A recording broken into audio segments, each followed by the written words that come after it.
রব্বুল আলামিন বলেন ওয়াশ-শামসু তাজরি লিমুস্তাকাররিন লাহা যালিকা তাকদীরুল আজিজিল আলীম ওয়াল কমারা قدرناه منازل حتى عاد كالعرجون القديم لا الشمس ينبغي لها أن تدرك القمر ولا الليل سابق النهار وكل في فلك يسبحون আমি সূর্যকে চলার জন্য আলাদা রাস্তা দিয়েছি এবং চাঁদকে চলার জন্য আলাদা রাস্তা দিয়েছি। সূর্যের পক্ষে সম্ভব নয় চাঁদের নাগাল পাওয়া, যেমন রাতের পক্ষে সম্ভব নয় দিনকে অতিক্রম করা। অর্থাৎ একটা আরেকটা রাস্তা দিয়ে কখনো চলাফেরা করে না।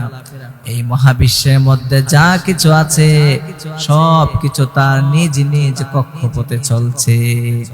এই মহাবিশ্বের মধ্যে যা কিছু আছে, চাঁদ, সূর্য, নক্ষত্র, গ্যালাক্সি, সব কিছু ঘুরে কি করে? এটা হচ্ছে কোরআনের থিওরি। কুল্লুম ফি ফালাকি ইয়াসবাহুন। এই মহাবিশ্বের মধ্যে যা কিছু আছে সব কিছু ঘুরে। আর বিজ্ঞানদের থিওরি হচ্ছে, প্রথমে টলিমে নামে একজন বিজ্ঞানী আসলো। উনি এসে বলল সূর্য ঘুরে, পৃথিবী স্থির হয়ে আছে। মানে পৃথিবীকে কেন্দ্র করে সূর্য ঘুরে। আবার কয়েক বছর যাওয়ার পর নিকোলাস কুপার নামে একজন বিজ্ঞানী আসলো। তিনি এসে বলল পৃথিবী ঘুরে, সূর্য স্থির হয়ে আছে।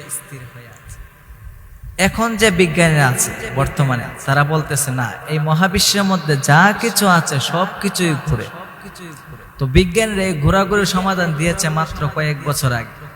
কিন্তু আল্লাহ তাআলা ১৫০০ বছর আগে বিজ্ঞানময় সূরা ইয়াসিনের